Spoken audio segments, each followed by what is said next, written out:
Bismillahirrahmanirrahim. Assalamualaikum warahmatullahi wabarakatuh. Waalaikumsalam warahmatullahi wabarakatuh. Alhamdulillahirabbil alamin. Asyhadu an la ilaha illallah wa asyhadu anna Muhammadan abduhu wa rasuluhu la nabiyya ba'dahu amma ba'du. Puji syukur kita kepada Allah Subhanahu wa taala yang mana kita hari ini memasuki hari yang ke-16 malam yang ke-17. Alhamdulillah malam ini Quran. Mudah-mudahan kita termasuk orang-orang yang istiqomah dan orang-orang yang ciri berkarakter, orang-orang yang bertakwa. Mudah-mudahan kita nanti mendapatkan syafaat Rasulullah SAW. Alhamdulillah kita sudah kedatangan pengunjung dan sehat pengunjung. Bagaimana kita? Koyak sehat. Alhamdulillah. Kemarin pada sakit, mudah-mudahan kita semua pada sehat semua Bu. Mudah-mudahan Allah berikan kita sehat walafiat semuanya dan kita bisa melaksanakan ibadah-ibadah di bulan Ramadan. Jangan sampai ketinggalan dalam momentum di bulan Ramadan ini. Kita banyak-banyak beramal ibadah. Untuk selanjutnya guru kita Haji Abid Ahsan, alhamdulillah beliau adalah pemimpin umroh kami. Mudah-mudahan ibu yang mau umroh melalui Al-Musafir Az-Zakir, ya. Az-Zakir nanti kita punya level nanti pembinaan Ustaz kita. Untuk guru kita tafadhol Kiai. Bismillahirrahmanirrahim. Assalamualaikum warahmatullahi wabarakatuh. Waalaikumsalam warahmatullahi wabarakatuh. Alhamdulillahilladzi hadana lihada wa ma kunna linahtadiya laula an hadana Allah. Asyhadu an la ilaha illallah wahdahu la syarika lah wa asyhadu anna Muhammadan abduhu wa rasuluh. Allahumma salli wa sallim ala Muhammadin wa ala alihi wa ashabihi ajma'in, amma ba'd. Puja dan puji syukur kehadirat Allah Subhanahu wa ta'ala, yang mana pada malam hari ini alhamdulillah kita semua diberikan nikmat sehat, nikmat umur, wabil khusus nikmat iman dan Islam, sehingga malam ini kita dimampukan Allah untuk menyambut seruannya, yaitu menjalankan sholat isya dan sekaligus sholat tarawih berjamaah. Mudah-mudahan amal soleh kita, ibadah sholat kita diterima oleh Allah Subhanahu wa ta'ala. Salawat dan salam mari kita sama-sama haturkan kepada uswah kita, suri toladan kita, junjungan kita, Rasulullah Sallallahu Alaihi Wasallam. Mudah-mudahan juga salawat dan salam Allah limpahkan juga kepada para keluarganya, kepada para sahabat-sahabatnya, dan mudah-mudahan kepada kita selaku umatnya. Amin amin ya rabbal alamin. Insyaallah tema pada malam hari ini yaitu karakter orang-orang yang bertakwa. Kita tahu bahwa siam Ramadan yaitu tujuan Allah mentarbiyah kita selama 1 bulan penuh dengan siam Ramadan agar kita menjadi pribadi-pribadi yang bertakwa. Kita tahu di dalam surah berapa Bu? Surah Al-Baqarah 183. Hafal Masya Allah. Apa bunyinya? Kutiba alaikumus siyamu kama kutiba alal ladzina min qablikum la'allakum tattaqun. Wahai orang-orang yang beriman, diwajibkan kalian berpuasa sebagaimana orang-orang terdahulu agar kalian mudah-mudahan menjadi orang-orang yang bertakwa. Nah, kita ini sudah ditarbiyah setiap tahun dengan 1 bulan suci Ramadan. Artinya kita sudah berapa kali ditarbiyah oleh Allah setiap tahunnya. Tentu kalau kita berumur 60 tahun ya 60 tahun kita ya. Dikurangi masa balik saja. Artinya kita benar-benar sudah menjadi pribadi yang bertakwa. Harusnya. Ya kan? Karena ditarbiyah setiap setahun sekali. Nah, yang menjadi masalah, kita semakin bagus nggak ibadah kita kepada Allah? Insya Allah Bu ya. tahun ini lebih baik daripada tahun kemarin. Tidak sama kan? Semakin bagus, semakin intens, semakin baik, semakin dekat kepada Allah. Yang tadinya qiyamul lail jarang, tahun ini setiap malam. Kan begitu Bu ya? Tiap malam enggak? Insya Allah. Nah inilah yang harus kita tingkatkan terus amal soleh kita. Ketika berbicara tentang karakter orang yang bertakwa, bicara tentang takwa, insya Allah kalimat takwa ini adalah kalimat yang tidak asing dalam pendengaran kita. Setiap kajian, setiap majelis, setiap khatib di majelis akbar sekalipun, itu senantiasa para ulama, ya, para asatid itu senantiasa menyampaikan agar kita menjadi pribadi yang bertakwa. Cuman masalahnya kita benar nggak mengimplementasikan takwa itu dalam kehidupan kita sehari-hari? Ini pertanyaan penting. Jangan sampai kita mengakui diri kita menjadi pribadi yang bertakwa, tetapi tidak pernah mengimplementasikan takwa itu dalam kehidupan sehari-hari. Makanya kita perlu menggali bagaimana karakter orang-orang yang bertakwa itu. Kita lihat di dalam surah Qaf. Surah yang keberapa? Ada yang tahu nggak? Surah yang ke-50. Ayatnya 31, 32 dan 33. Di mana Allah Subhanahu wa taala berfirman, "A'udzu billahi minasyaitonir rajim wa uzlifatil jannatu lil muttaqina ghairum ba'id." Dan Allah dekatkan surga kepada orang-orang yang bertakwa dari jarak yang sangat-sangat dekat. Masya Allah. Orang bertakwa nanti di yaumil qiyamah akan didekatkan dengan surga sedekat-dekatnya. Makanya fadilah daripada keutamaan Syam Ramadan agar kita menjadi orang yang bertakwa. Bahkan Syam sendiri sehari saja di jalan Allah Subhanahu wa taala akan dijauhkan dari api neraka. Man shoma yauman fi sabilillah. Barang siapa yang berpuasa satu hari fi sabilillah di jalan Allah, ba'adallahu wajhahu anin nar, maka Allah akan jauhkan wajahnya dari api neraka sab'ina kharifan, sejauh perjalanan 70 tahun. Masya Allah Bu. Ibu melaksanakan puasa sehari di jalan Allah, maka ibu akan dijauhkan dari neraka sejauh perjalanan 70 tahun. Jauh sekali nggak? Kemarin ada orang dari Jawa Timur melaksanakan umroh atau haji berjalan kaki ke Mekah. Butuh berapa bulan? 9 bulan.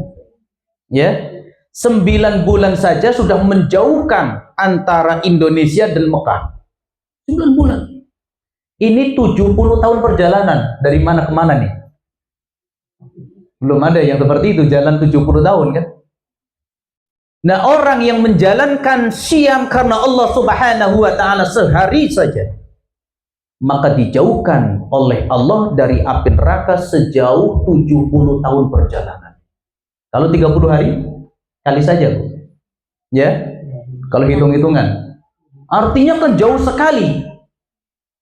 Orang-orang yang menjalankan saum karena Allah Subhanahu wa taala, dan ini buah dari nilai-nilai ketakwaan kepada Allah Subhanahu wa taala, dijauhkan 2100 tahun perjalanan.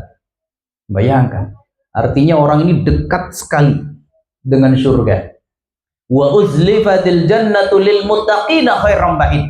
Dan Allah dekatkan surga kepada orang-orang yang bertakwa dari jarak yang sangat dekat. Hadza ma tu'aduna. Dan Allah janjikan nikmat itu. Apa nikmat itu? Nikmat surga kepada kalian. Siapa kalian di sini? Mereka orang yang bagaimana karakter orang yang bertakwa? Kita lihat. Yang pertama kata Allah, likulli awab. Yang pertama, orang yang bertakwa itu, mereka itu adalah orang yang gemar bertobat kepada Allah. Awwab yaitu tawab. Orang yang gemar bertobat kepada Allah.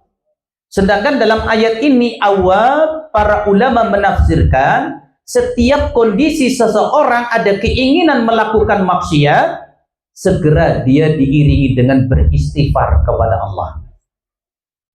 Ini hebatnya orang bertakwa.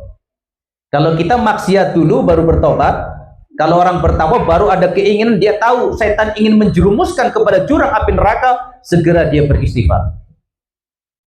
Lisan mau ngomongin orang, ya Arab, ini kan gak boleh, lalu istighfar. Ini orang bertakwa. Nggak ngomong cakcok-cakcok, enggak. Baru sadar. Itu berat istighfarnya itu. Harus datengin orang yang telah diomongin itu. Minta maaf. Orang bertakwa sebelum mengucapkan ini sebuah tindakan yang tidak baik datang daripada iblis laknatullah, segera dia beristighfar kepada Allah. Ini karakter orang yang bertakwa. Maka orang yang bertakwa itu senantiasa menjaga diri dari perbuatan yang diharamkan oleh Allah. Entah itu pandangan, entah itu pendengaran, entah itu lisan, tindakan. Bahkan yang terbesit dalam hati pun ketika ada keinginan, yaitu suudzon kepada sesama saudaranya, ia segera beristighfar kepada Allah. Ini hebatnya orang bertakwa. Makanya orang yang bertakwa, Masya Allah, lisannya gemar dengan beristighfar. Astaghfirullahaladzim wa atubu ilaihi. Astaghfirullahaladzim wa atubu ilaihi. Sering nggak tiap menit kita isi dengan kalimat zikir istighfar? Orang bertakwa itu, Masya Allah, lisannya itu basah dengan istighfar. Lagi masak, astaghfirullahaladzim wa atubu ilaihi. Bahkan lagi berbicara dengan manusia pun hati senantiasa beristighfar. Maka nggak gampang dia melakukan maksiat kepada Allah. Maka lihat bagaimana keutamaan seorang pemuda.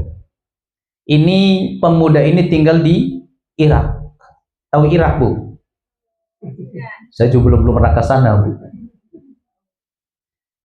Ini ada seorang ulama. Ada seorang ulama bernama Imam Ahmad. Kenal Imam Ahmad? Saya kenalkan ini. Ya. Imam Ahmad ini tinggal di Irak, wilayah Baghdad. Beliau seorang ulama besar, dikenal, Bu. Kitabnya Masya Allah, menjadi rujukan buat diri kita untuk belajar tentang Islam. Ini Imam Ahmad tinggal di Baghdad. Suatu saat ada keinginan hasrat pergi ke Basrah. Baghdad dan Basrah itu jauh. Karena saya belum ke sana, secara reka-reka saja perkiraan. Ya mungkin Jakarta Surabaya. Ada keinginan di sana, cuman dulu belum ada pesawat. Jalan kaki, kereta belum ada juga. Butuh berapa hari ke sana dari sini ke Surabaya? Berhari-hari. Dia jalan ke Basrah. Tetapi yang menjadi masalah, ulama sekali berimam Ahmad pergi ke Basrah nggak punya tujuan.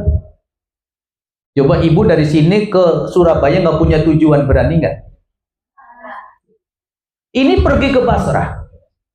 Sampai di Basrah beliau kemalaman, sehingga menjalankan sholat isya di sebuah masjid. Selesai menjalankan sholat isya, beliau numpang rebahan di masjid. Tapi diusir sama marbotnya. Marbot ini sebenarnya paham siapa Imam Ahmad, karena dulu belum ada handphone, belum ada TV, belum ada surat kabar. Dikenal namanya tapi nggak dikenal wajahnya. Diusir Imam Ahmad. Tapi karena dia orang yang alim, orang yang tawadu, orang yang juhud, nggak langsung berdiri, saya Imam Ahmad nih. Enggak. Walaupun sekali berimam, dia keluar. Rebahan lagi di halaman pelataran masjid, diusir lagi. Ini marbotnya kurang ajar ini. Ya, marbotnya kurang ajar. Ketika sudah keluar, bertemu dengan seorang pemuda. Pemuda ini bertanya, Tuan ini asing. Mau kemana? Dan dari mana? Saya dari Baghdad. Terus mau kemana? Nggak tahu. Bayangkan. Kok jauh-jauh ke sini tidak punya tujuan? Ya memang nggak tahu. Kalau begitu Tuhan, silakan menginap di rumahku. Kebetulan ada satu kamar yang masih belum ditempati. Diajaklah ke rumah pemuda ini. Ketika menginap satu malam di rumah pemuda ini, ternyata pemuda ini yang memberikan penginapan seorang penjual roti. Malamnya dia mempersiapkan adonan-adonan buat bikin roti, lalu paginya dijual. Ketika sedang mempersiapkan adonan roti, memecah telur misalnya, maka lidahnya senantiasa mengucapkan kalimat istighfar.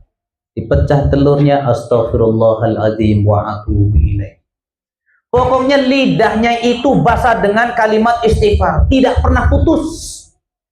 Dilihat oleh Imam Ahmad, ini hebat pemuda ini.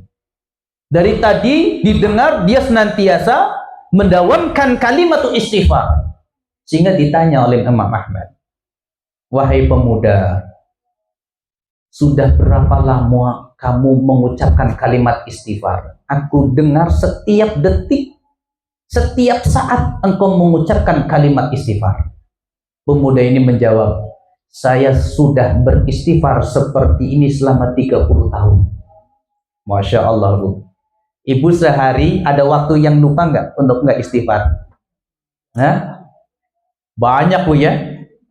1 jam saja mungkin berapa menit yang kehilangan waktu tidak beristighfar. Lebih banyak omongan-omongan yang sia-sia kita ini. Maka pemuda ini mengatakan, saya sudah 30 tahun beristighfar seperti ini. Takjub Imam Ahmad. Lalu ditanya, lalu buah apa yang kau petik dari istighfarmu itu selama 30 tahun?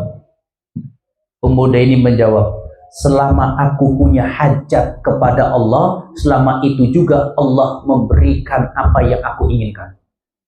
Kecuali satu. Apa itu kata Imam Ahmad? Saya ingin dipertemukan dengan Imam Ahmad, sampai detik ini saya belum dipertemukan oleh Allah Subhanahu wa Ta'ala. Imam Ahmad menitikkan air mata. Pantesan dari Baghdad ke sini saya tidak punya tujuan. Saya dilangkahkan kakinya menuju tempat ini tidak lain dan tidak bukan karena istighfarmu wahai pemuda, bahwa aku adalah Imam Ahmad. Allahu Akbar. Keutamaan istighfar. Ibu pengen jodoh laki-laki yang ganteng, beristighfar. Ya. Ini saja ulama besar. Karena fadilah keutamaan seorang pemuda dia beristighfar dan ingin dipertemukan dengan Imam Ahmad. Bukan pemudanya yang didatangkan oleh Allah ke ulama tersebut. Tapi Imam Ahmad diperjalankan oleh Allah menuju rumahnya pemuda tersebut karena fadilah keutamaan istighfarnya kepada Allah. Masya Allah. Ibu pasti punya masalah dalam hidup. Ya dok ya, kita punya masalah. Gampang sebenarnya supaya masalah itu dituntaskan oleh Allah. Allah sendiri yang menyelesaikannya. Perbanyak istighfar. Ya. Bangun malam banyak istighfar. Jalan naik kendaraan beristighfar. Pokoknya istighfar terus. Fadilah istighfar luar biasa. Bagaimana seorang ulama besar saja didatangkan langsung ke tempat pemuda tersebut. Apalagi dokter pengen ulama besar untuk isi kajian sini banyak istighfar. Ya, masya Allah. Mas Ayah dari Saudi nanti ke sini ya kan? Keinginannya bisa saja terjadi kalau Allah menghendaki dan Allah mengizinkan. Tidak ada yang tidak mungkin. Kalau Allah sudah cinta terhadap hambanya karena istighfarnya, semua akan menjadi pelayan buat diri kita. Allah jadikan dunia ini sebagai pelayan. Nah, masalahnya kita ini sudah ditarbiyah dengan siam Ramadan. Salah satunya agar kita menjadi pribadi yang bertakwa, karakter istighfar itu melekat nggak dalam diri kita? Ayo, saya tanya nih. Sering nggak? Sering nggak beristighfar? Seperti pemuda tadi? Belum. Berarti masih kurang takwanya. Ya.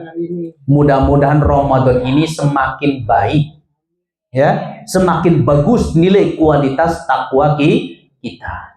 Ini yang pertama. Sudah tengah 9 itu. Nggak apa-apa. Lanjut nih Bu.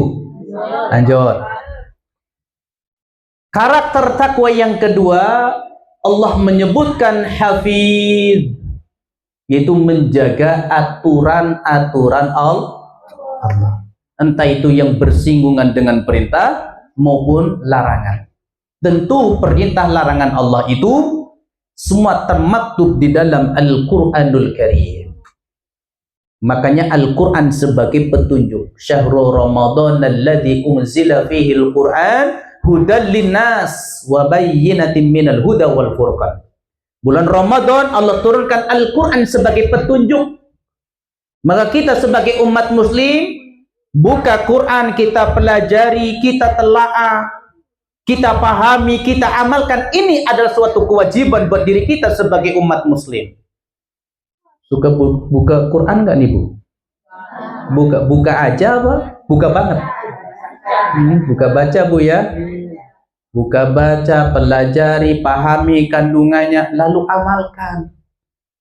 Karena apa? Allah hendak ingin mengangkat derajat kita dengan Quran. Apalagi Allah turunkan Al-Quran di bulan suci Ramadan. Bulan saja menjadi bulan yang mulia karena turunnya Quran. Menjadi bulan yang maghfirah, bulan yang penuh ampunan. Bulan yang setiap waktunya mustajab, siapa yang berdoa diijabah oleh Allah. Karena bulan itu turunnya Al-Quran. Bahkan Nabi SAW diturunkan Al-Quran kepadanya menjadi khatamun Nabi, penutup para Nabi. Kita lihat bagaimana kemuliaan Rasulullah SAW. Karena Quran, apapun yang berkaitan dengan Quran, yang senantiasa berinteraktif dengan Quran, maka pasti Allah muliakan. Bahkan umat Nabi yang mempelajari Al-Quranul Karim diberikan predikat yang terbaik. Khairukum man ta'allamal Quran wa 'allama. Sebaik-baiknya orang yang belajar, sebaik-baiknya orang yaitu yang belajar Al-Quran dan mengajarkan. Sebaik-baik kalian adalah yang belajar Al-Quran dan mengajarkannya. Wah, ini Masya Allah. Makanya saya teringat seorang pemuda mantan budak yang menjadi pemimpin. Ini kisahnya di zaman Khalifah Umar bin Khattab. Beliau bertemu dengan sahabat An-Nafi di wilayah Utsman. Utsman ini di pinggiran kota Madinah. Maka Umar bin Khattab menginstruksikan kepada sahabat An-Nafi, wahai An-Nafi, aku tunjuk kamu untuk mengendalikan wilayah Makkah. Cuman saya mau tanya kepadamu, siapa yang kau tunjuk untuk memegang, mengendalikan wilayah Al-Wadi? Wilayah Al-Wadi sebuah lembah, banyak penduduknya. Itu dekat wilayah Yalamlam. Biasanya orang Indonesia kalau mau umroh, itu mikotnya di atas pesawat. Itu ada sebuah wilayah Al-Wadi. Siapa wahai An-Nafi yang kau tunjuk untuk menjadi seorang pemimpin di wilayah Al-Wadi? An-Nafi menjawab, dia Ibnu Abzah. Seorang pemuda bernama Ibnu Abzah. Siapa dia? Kata Umar bin Khattab. Dia itu salah satu mantan budakku dulu waktu aku jahiliyah. Loh, kok bisa seorang mantan budak kok jadikan seorang pemimpin? Maka An-Nafi menjawab, karena Ibnu Abzah ini memahami ilmu Al-Quran dan ilmu faraid. Apa ilmu faraid? Ilmu tentang hak waris. Dia memahami Quran. Maka di situ Umar menyampaikan sebuah hadis di mana Rasulullah SAW bersabda, Innallaha yarfa'u bihadzal kitaba aqwama wa yad'u bihi akharin. Sesungguhnya Allah memuliakan, mengangkat derajat manusia dengan Quran dan merendahkan manusia juga dengan Quran. Mantan budak jadi seorang pemimpin, tidak punya titel, nggak punya gelar doktor, nggak punya gelar sarjana hukum, tapi diangkat menjadi seorang pemimpin. Cukup memahami Quran. Karena semua keilmuan dalam hal itu yang hari ini ada, itu termaktub semua dalam Quran. Ilmu kedokteran ada, ilmu IPA ada, IPS ada, ilmu sosial ada. Dalam Quran tuh Masya Allah. Semuanya ada. Nggak ada yang kekurangan. Makanya ketika dia memahami ilmu Al-Quran cukup untuk menjadi seorang pemimpin, pasti dia amanah. Tidak perlu punya cuman kalau sekarang wajib gelar. Harus ada ijazah. Mau ijazah nembak kayak, yang penting ada jadi pemimpin. Kalau dulu enggak, harus jelas prinsipnya sebagai umat muslim. Bagaimana hubungannya dengan Quran. Makanya seseorang akan dimuliakan oleh Allah bagaimana kedekatannya dengan Al-Quranul Karim. Makanya ibu kalau pengen anaknya diangkat derajatnya oleh Allah, ajarkan mereka Quran. Ya, ajarkan kepada mereka agar mereka menghafal Quran, memahami daripada kandungannya. Insya Allah pasti dimuliakan. Ingat seorang anak kecil umur 6 tahun namanya Musa, bukan Nabi Musa, bukan Musa, anak bangka. Dia juara 3 di Saudi. Itu udah lama tahunnya itu. Walaupun nggak dikenal di negeri kita, tetapi dikenal di sana menjadi anak yang mulia di sisi Allah.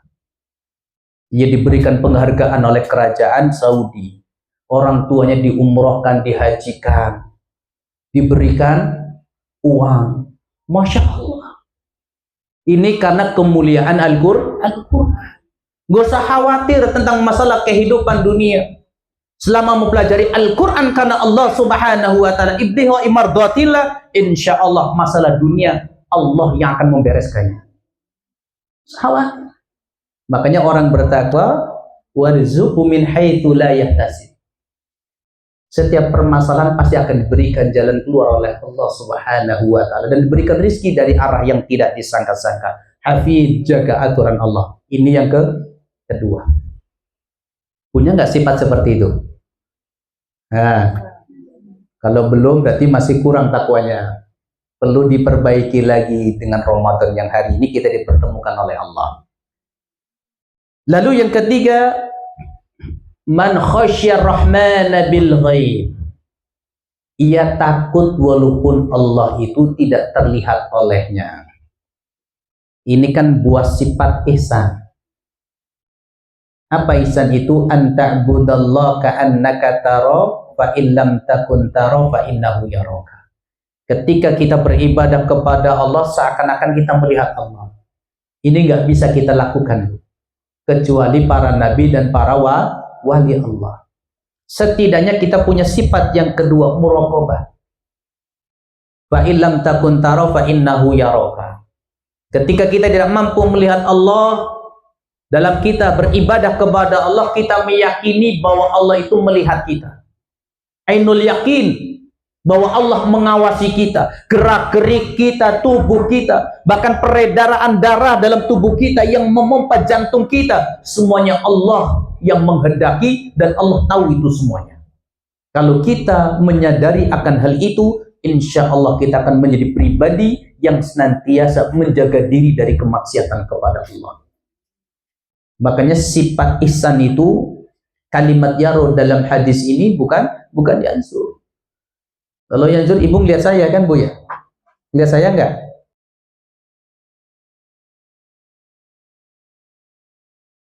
Enggak mungkin bisa melihat. Tapi kalimat yaro yang disandarkan kepada Allah, Allah bukan sekedar melihat jasmani kita saja. Tadi ibu sholat menghadap kiblat, Allah tahu apa yang terbesit dalam hati kita dan apa yang tergambarkan dalam pikiran kita. Kalau ibu lagi sholat, alhamdulillahi rabbil alamin, mikir, oh besok sahur pakai apa? Allah tahu.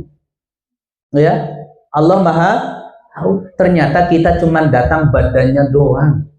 Pikirannya enggak kita datangkan kepada Allah. Nah, sifat orang-orang yang seperti tidak mempunyai sifat sholat yang apalagi hati terbesit sesuatu yang lain.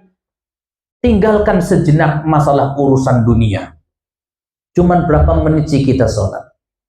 Paling lama setengah jam sholat fardu. Maka hujahkan semuanya. Segala apapun yang ada dalam diri kita, pikiran kita, dalam hati kita, jasmani kita semua serahkan kepada Allah. Tinggalkan pernak-pernik kehidupan dunia, lelahnya dunia, tinggalkan semuanya itu demi untuk kepentingan kepada Allah Subhanahu wa taala. Kalau sholatnya kita sudah seperti itu, insya Allah nikmat sekali sholat kita, lezat sekali. Bahkan ketika mendatangi Allah, seluruhnya hati, pikiran, badan semua datangkan kepada Allah. Saya yakin setiap menit, setiap waktu pengen jadikan sebagai untuk sholat kepada Allah. Karena dia sudah merasakan lezatnya bagaimana hubungannya dengan Allah. Makanya orang yang bertakwa itu merasa sudah mempunyai sifat ihsan. Makanya sholat lama-lama itu enteng walaupun kakinya harus bengkak-bengkak. Kenapa? Karena saking lezatnya berkholwat hubungan dengan Allah Subhanahu wa taala. Coba ibu waktu muda dulu ketemu pacar. Wah, itu malam minggu sepertinya sebentar sekali ya. Lalu bertemu sudah